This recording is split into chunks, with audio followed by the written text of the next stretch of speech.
Right, సచివాలయంలో CM Revanth Reddy మాట్లాడుతున్నారు, live లో చూద్దాం.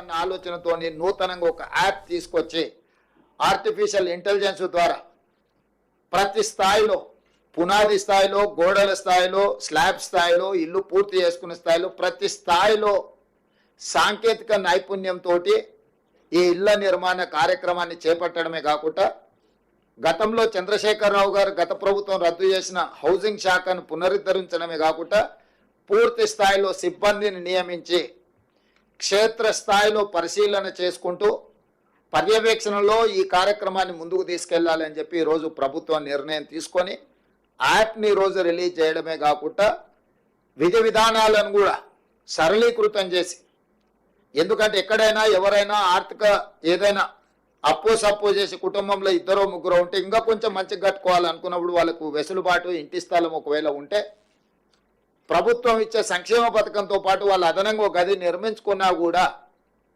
ఎలాంటి అభ్యంతరాలు పెట్టొద్దు, తద్వారా వాళ్ళు ఇంకా ఉన్నతంగా బ్రతకడానికి అవకాశం ఉంటుందని చెప్పి పేదలకు వెసులుబాటు కల్పించాలన్న ఆలోచన సూచన మా మంత్రి గారు చేయడంతో ఉప ముఖ్యమంత్రి గారు నేను కూడా ఇది మంచి సూచన అని చెప్పి వాటిని ఆమోదించడం జరిగింది.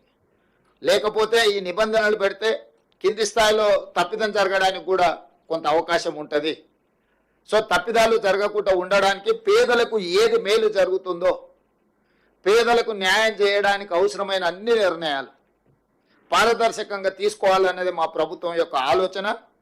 ఆ ఆలోచనలో భాగంగా మొదటి సంవత్సరము ప్రతి నియోజకవర్గానికి 3,500 ఇండ్ల కేటాయింపులో భాగంగా 4,50,000 ఇండ్లకు 5 లక్షల రూపాయలతోని పరిపాలన అనుమతి ఇవ్వడం జరిగింది. ఈరోజు ఈ యాప్ను ప్రవేశపెట్టడం ద్వారా లబ్ధిదారుల ఎంపిక ప్రక్రియ పారదర్శకంగా, సరళీకృతంగా జరగడానికి అవకాశం కలిగింది. అందుకే ఈరోజు తెలంగాణ పేదలందరికీ ఇది ఒక పండుగ. ఇందిరమ్మ రాజ్యంలో నిజంగా పేదలు ఇంటి ముందు వెలుగులతో పండుగ చేసుకునే సందర్భము. పెద్దలు అందుకే అన్నారు, ఇల్లు కట్టి చూడు, పెళ్లి చేసి చూడు అని. ఇల్లు కట్టించే బాధ్యత మేము తీసుకుంటాము. ఇంట్లో యుక్త వయస్కు పెళ్లికి వచ్చిన వాళ్ళ బాధ్యతలు పెళ్లి చేసి ఆ కుటుంబ సభ్యులు తీసుకోవచ్చు. ఎందుకంటే ఈ ఇల్లు కట్టుకొని ఆత్మగౌరవంతో వారి ఇంటి ముందే వాళ్ళ పండుగ కార్యక్రమాలను చేపట్టుకోవడానికి ఇది అవకాశం ఇస్తుంది. అదేవిధంగా ఈరోజు మీరు అనుకోవచ్చు, లబ్ధిదారులు చాలామంది ఉన్నారు, ఏ రకంగా ఎంపిక చేస్తారని. అత్యంత నిరుపేదలు మొదటి ప్రాధాన్యత. అత్యంత నిరుపేదల్లో దళితులు, గిరిజనులు, ఆదివాసీలు, వ్యవసాయ కూలీలు, పారిశుద్ధ్య కార్మికులు, దివ్యాంగులు, ట్రాన్స్జెండర్లు, నిరుపేదలే చాలామంది ఉన్నప్పుడు ఇందులో ప్రాధాన్యత దళితులు, గిరిజనులు, ఆదివాసీలు, వ్యవసాయ కూలీలు, పారిశుద్ధ్య కార్మికులు, దివ్యాంగులు, ట్రాన్స్జెండర్, వీళ్ళకి మొదటి ప్రాధాన్యత ఇవ్వడం జరుగుతుంది వరుస క్రమంలో. ఎందుకంటే ఒక ప్రాధాన్యత అంటూ లేకపోతే రాజకీయ పైరవీలకు, ఒత్తిడికి అవకాశం ఉంటుంది. ఈ ప్రాధాన్యత క్రమంలో వీళ్ళకి కేటాయించడం జరుగుతుంది. ఇదే కాకుండా ఐటీడీఏ ప్రాంతాలు, ఆదివాసీలు నివసించే ప్రాంతంలో ఆనాడు ఎప్పుడో ఇందిరమ్మ సమయంలో లేదా ఎన్టీఆర్ సమయంలో లేదా రాజశేఖర రెడ్డి గారి సమయంలో ఇచ్చిన కొద్దిపాటి ఇల్లే ఆదివాసీలకు వచ్చినాయి. నేను ఆదిలాబాద్ ప్రాంతంలో గూడాలకు నేను వెళ్ళొచ్చిన. ఆదివాసీ గూడాల్లో నేను స్వయంగా పరిశీలించిన.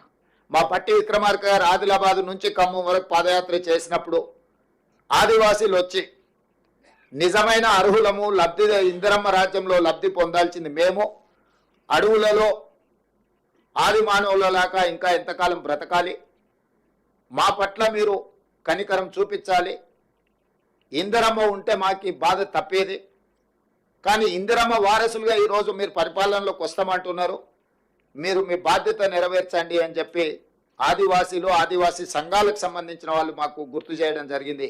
అందుకే ఈ వేదిక మీద నుంచి ఐటీడీఏ ప్రాంతాలకు ఈ కోటాలతో సంబంధం లేకుండా అక్కడ ఉండే జనాభా ప్రాతిపదికన అదనంగా కొన్ని వేల ఇండ్లు మంజూరు చేయాలని మేము ఈరోజు అనుకున్నాం. ఐటీడీఏ ప్రాంతాలను ప్రత్యేకంగా మేము పరిశీలిస్తాము, వాటిని ప్రత్యేకంగా తీసుకుంటాము. ఏంటంటే నిజమైన లబ్ధిదారులు, తెలంగాణ మూల పురుషులు ఈ ప్రాంతానికి ఈ ప్రాంత మట్టి మనుషులు వాళ్ళే. ప్రభుత్వ సంక్షేమ పథకం వాళ్ళకి చేరినప్పుడే మా లక్ష్యం నెరవేరినట్టు. అందుకే ఈరోజు సీతక్క గారు పదే పదే నా దృష్టికి ఈ ఆదివాసీలకు సంబంధించి ప్రత్యేకంగా ఇండ్లు ఇవ్వాలి అని చెప్పి వారు విజ్ఞప్తి చేయడం జరిగింది. అందుకే ఈరోజు మా మంత్రివర్గ సహచరుల అనుమతితోని ఆదివాసీలకు ప్రత్యేక కోట, ప్రతి నియోజకవర్గానికి 3,500 ఇండ్ల కోట కాకుండా అదనంగా ఆదివాసీ ప్రాంతాలు, ఐటీడీఏ ప్రాంతాలు ఏవైతే ఉన్నాయో ఆయా ప్రాంతాల జనాభాను దృష్టిలో పెట్టుకొని వాళ్ళ కోసం ఒక ప్రత్యేక ప్యాకేజ్ కేటాయించడం ద్వారా, ఫర్ ఎగ్జాంపుల్ అచ్చంపేటలో చెంచులు ఉన్నారు, నల్లమల్ల అడవుల్లో ఉండే చెంచులను ఏ రోజు వాళ్ళకు న్యాయం చేద్దామన్న ఆలోచన గత 10 సంవత్సరాలు చంద్రశేఖరరావు గారి ప్రభుత్వం చేయలే. వాళ్ళని మనుషులలాగా గుర్తించడానికి కూడా ఆ ప్రభుత్వం ముందుకు రాలే.